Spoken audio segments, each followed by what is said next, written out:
should read the question. 40-year-old patient, female patient, known case of Addison disease, on irregular treatment, present to emergency with severe weakness, vomiting, abdominal pain for 1 day. She has recently has gastroenteritis, means infection. Infection means a stress for her, and she is confused and drowsy, means CNS involvement. Okay. On examination, BP is low, and but heart rate is high. Okay. Cold, clammy skin, over hyperpigmentation means ACTH is highly released, and signs of dehydration because she has vomiting and weakness over here. Gastroenteritis भी था इसको, इसकी वजह से ये हो जाएगा.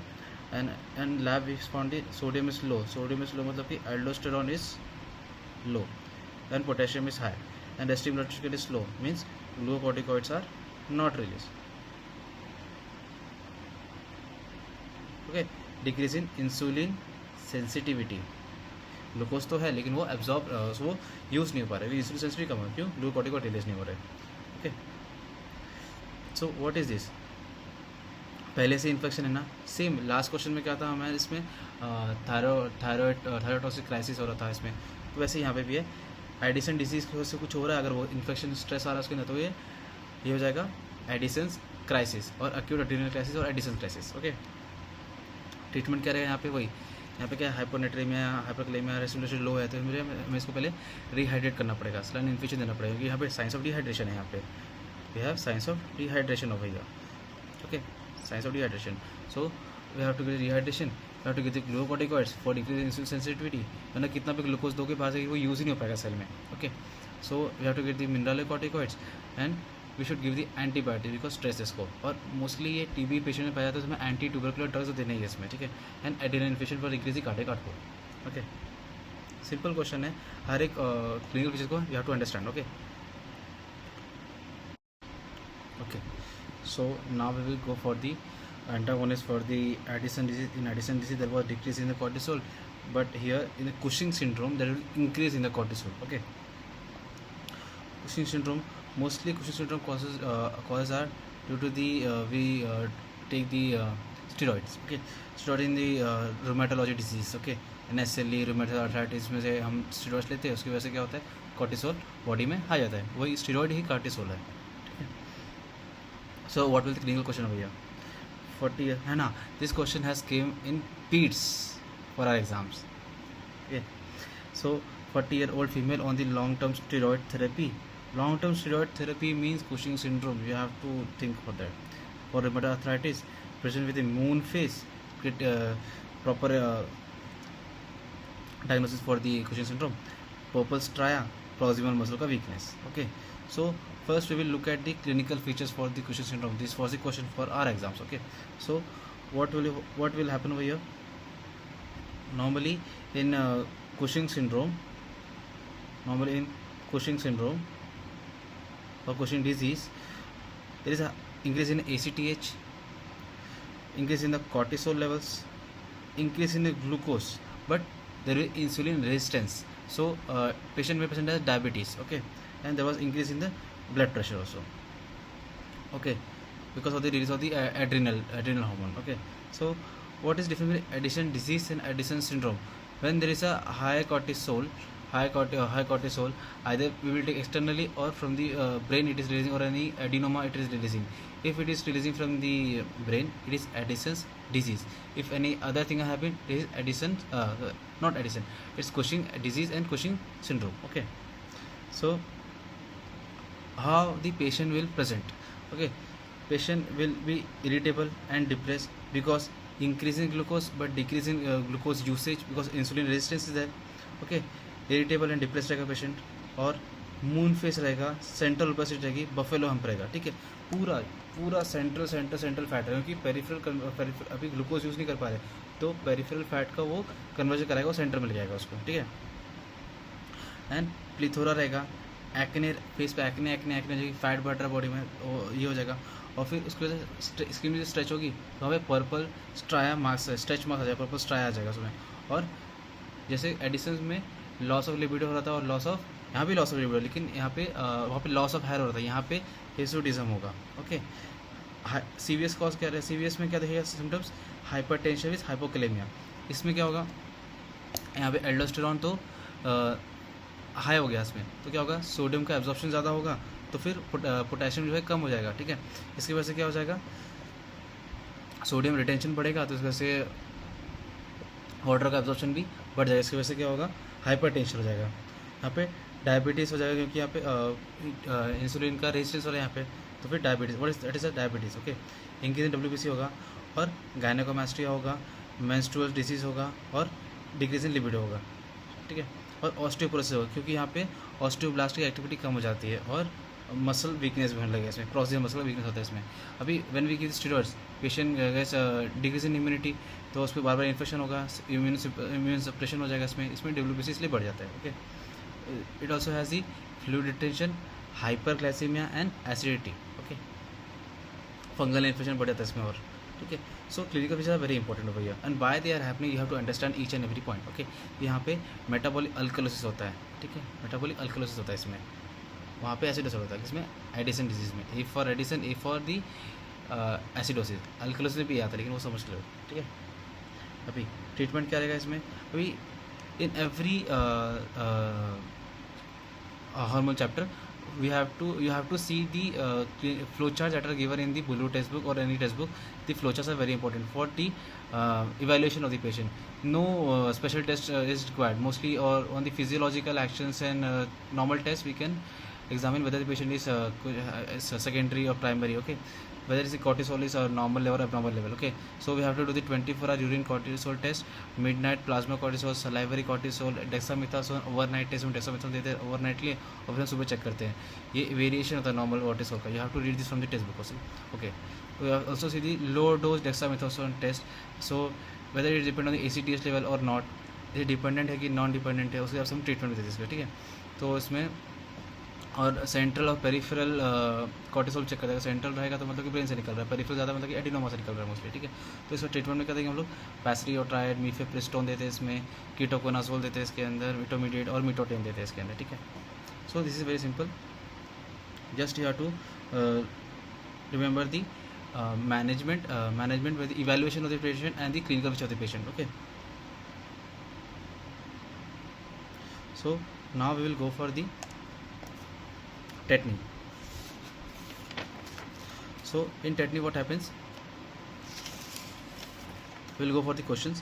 25-year-old female present with the muscle cramps, tingling around the mouth, it is called the acral paresthesia.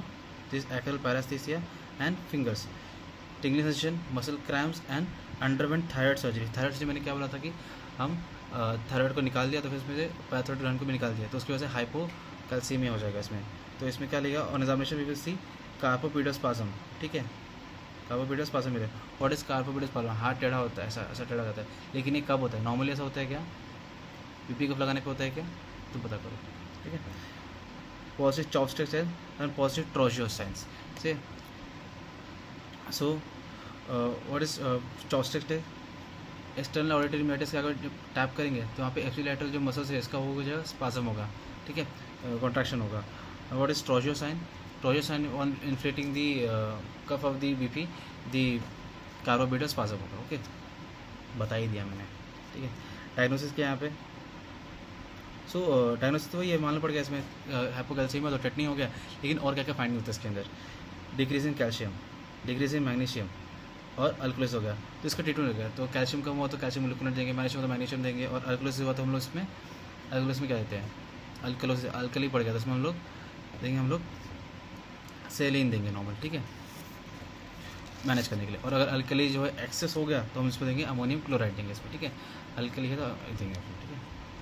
इसमें और क्या होता है, एक होता है कि पैराडॉक्सिकल हाइपरवेंटिलेशन जब इसमें होता है, तो हिस्टेरिक हाइपरवेंटिलेशन होता है, इसमें हम लोग क्या करते हैं, बैग लेते हैं, बैग में इसको ब्रीथ करने बोलते हैं, ब्रीथ करने बोलेंगे तो क्या होगा, उसमें CO2 रहेगा, वैसे हम लोग फिर से इनहेल करने बोलेंगे। CO2 क्या करता है, ब्रेन के जो रिसेप्टर्स है उसको कम करता है, तो फिर इससे क्या होता है, जो इसमें एजिटेशन वगैरह हो रहा है, इसमें मतलब क्रैम्प्स आ रहे, तो वो कम हो जाता है उसमें, ठीक है। सीरियस डिप्रेशन करता है एक तरह से, this is normal thing you can do with patient. तो टाइम्स के यहाँ पे ये हो गया, यहाँ पे टेटनी हो गया, और यहाँ पे हाइपोकैल्सीमिया, तो सीरम कैल्शियम कम आ गया इसमें टेस्ट में, और कैल्शियम ग्लूकोनेट का ट्रीटमेंट हो गया। लेकिन इसमें और भी टेस्ट होते हैं, जो हमें देखना है, क्लिनिकल फीचर में ध्यान देना है। तो उसमें हाइपोकैल्सीमिया है तो ईसीजी करेंगे तो हाइपोकैल्सीमिया है, कैल्शियम क्या करता है, कॉन्ट्रैक्शन में काम करता है हार्ट के, तो फिर कॉन्ट्रैक्शन कैल्शियम जो कम होगा तो कॉन्ट्रैक्शन नहीं होगा, तो इसलिए एस टी सेगमेंट जो है वो बड़ा हो जाएगा। P Q R S T जो होता है वो एस टी सेगमेंट जो है बड़ा हो जाएगा नॉर्मल से, ये हमें पता करना है, ये हो जाता है इसमें। तो इसमें क्या होता है, तो टेक्निक का डेफिनेशन भी यही आता है कि neuro muscular irritability to the clinical features, clinical leading to the sensory motor and autonomic dysfunction. Okay, तो सेंसरी में हो गया मेरा ये पेरिओरल एंड एक्रल पैरास्थीसिया हो जाएगा इसमें। मोटर में क्या होगा, स्टिफनेस होगा, मसल स्पासम होगा, और ये एस्पिरेटरी मसल का स्पासम हो जाता है, तो ब्रीदिंग नहीं होगी पेशेंट की, तो उसमें ब्रीदिंग को भी हमें मैनेज करने का एबीसी रखना है। और ऑटोनॉमिक चीज़ें की, और ब्रोंकोस्पासम होगा, और डायफ्राम बहुत सारा स्वेटिंग होगा उसको, और बिलियरी कोलिक होगा, बिलियरी कोलिक होगा, पेन होगा वहाँ पे, ठीक है। So moving on to the next question, that is 45-year-old male present with a hypertension, muscle की वीकनेस, मसल वीकनेस है मतलब कि हाइपोकलेमिया मोस्टली, एंड लैब से जो हाइपोकलेमिया दिख रहा है हमें, ठीक है। सो व्हाट इज दिस, 45-year-old है, हाइपरटेंशन और मसल वीकनेस का इतने आ गया इसमें। ऑल्सो पेशेंट में also patient with vomiting, diarrhoea, congestive cardiac failure and the nephrotic syndrome. अभी इसमें क्या है, इट इज़ प्राइमरी हाइपर अल्डोस्टेरोन, इसमें इतने बोला ना, 45 ईयर्स की एज भी पॉइंट है ये, ठीक है। तो इसमें क्या होता है, प्राइमरी हाइपर अल्डोस्टेरोनिज्म में, तो फिर इसमें होता क्या है, अल्डोस्टेरोन ज़्यादा निकलेगा, तो क्या करेगा, सोडियम को एब्जॉर्ब ज़्यादा करेगा, एब्जॉर्ब ज़्यादा किया तो जैसे आईवी फ्लूइड्स बढ़ जाएगा बॉडी में, वाटर फॉलो करने वाला है, वाटर फॉलो करेगा तो फिर इसमें किडनी की तरफ से क्या हो जाएगा, अब रेनिन कम हो जाएगा, बट रेनिन कम होने की वजह से क्या होता है, अल्डोस्टेरोन भी अब कम होने लगता है। नॉर्मल फिजियोलॉजी है, नॉर्मल फिजियोलॉजी क्या है, रेनिन भी हमारा कम होना चाहिए, लेकिन यहाँ पे क्या होता है, एल्डोस्टेरोन तो कोई एक्सटर्नल फैक्टर से निकल रहा होगा, या फिर कहीं और से लैंड में डिफेक्ट होगा, या फिर अपना कोई ट्यूमर बन गया होगा उसकी वजह से निकल रहा होगा, तो एल्डोस्टेरोन कम नहीं हो रहा, तो ज़्यादा बढ़ा ही हुआ है, उसे फ्लूइड बढ़ जाएगा, इसकी वजह से क्या होता है, हाइपरटेंशन होगा और हाइपोकैलेमिया होगी, सोडियम ज़्यादा हो रहा है इसके अंदर, और यहाँ पे मेटाबॉलिक अल्कलोसिस हो जाएगा, यहाँ पे मेटाबॉलिक अल्कलोसिस हो जाएगा इसमें, ठीक है। इसमें क्रैम्प्स आएगा, टेटनी होगा पेशेंट को, ये सब होगा, ठीक है। और इसमें इडीमा नहीं होता, लेकिन ठीक है, इडीमा मोस्टली इसमें एब्सेंट होता है, ये बहुत इंपॉर्टेंट बात है, इडीमा एब्सेंट है, ये क्यों होता है तुम पता करो, ठीक है, और इंटरेस्टिंग है ये, ठीक है। तो यहाँ पे प्राइमरी हाइपर अल्डोस्टेरोनिज्म, स्टीरोनिज्म, तो इसको कौन से याद रखा, अल्डोस्टेरोन कौन अल्डोस्टेरोन, ऐसा, ठीक है, कौन अल्डोस्टेरोन ऐसा याद रखना है, हाइपोस्टेरोन कौन एग्जाम में ऐसे व्हाट इज कॉल्ड सिंड्रोम याद रखना है, ये क्वेश्चन इसलिए इंपॉर्टेंट है, ठीक है। इसमें अल्डोस्टेरोन ज़्यादा रहेगा, तो इसमें क्या करना है मेरे को, टेस्ट करने हैं प्लाज्मा का एल्डोस्टेरोन कितना है और रेनिन का एल्डोस्टेरोन, रेनिन प्लाज्मा में रेनिन कितना है उसका रेशियो सब टेस्ट करते हैं इसको, और कंफर्मेटरी टेस्ट ओरल कैप्टोपिल टेस्ट होता है इसमें, सोडियम इन्फ्यूजन टेस्ट होता है इसमें, ठीक है।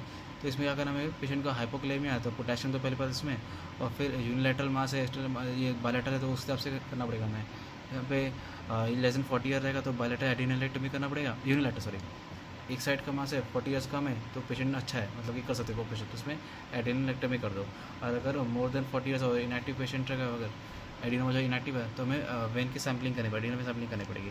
और राइट साइड का जो आईवीसी निकलता है यहाँ से, आईवीसी में यहाँ से जो वेन जा रही है, यहाँ पे किडनी, यहाँ पे जो किडनी है उसके ऊपर ग्लैंड है, ग्लैंड क्या रिलीज़ करता है उसके अंदर, दोनों आईवीसी जो रीनल वेन है तो इसमें निकाल के, तो हमें यहाँ पे दोनों में से सैम्पलिंग करनी है, तो कहाँ पे ज़्यादा आ रहा है वो चेक करना है हमें, ठीक है, ठीक है। तो चेक कहाँ पे ये रेशियो ज़्यादा है, जिस साइड से ज़्यादा आ रहेगा तो उस साइड से वो ग्लैंड निकाल रहा रहेगा, यही चीज़ इंपॉर्टेंट है इसमें, हमारे हाइड्रोसिल बनती है, सब चीज़ों में भी इंपॉर्टेंट है, ये ध्यान देना वहाँ पे सर्जरी में, ठीक है।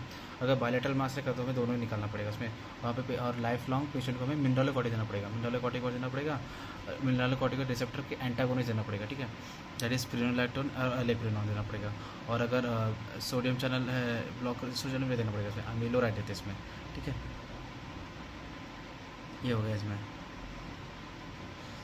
क्या। और फिर इसके बाद में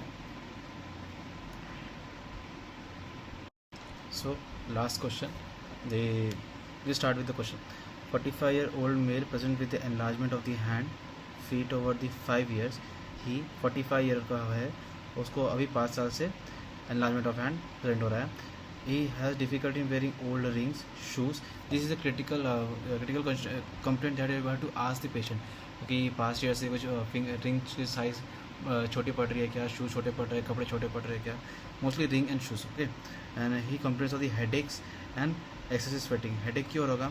अभी इसमें क्या होता है, एक्रोमेगाली दो कॉज की वजह से होता है। एक्रोमेगाली जो है तो दो कॉज की वजह से नहीं, दो इफेक्ट है।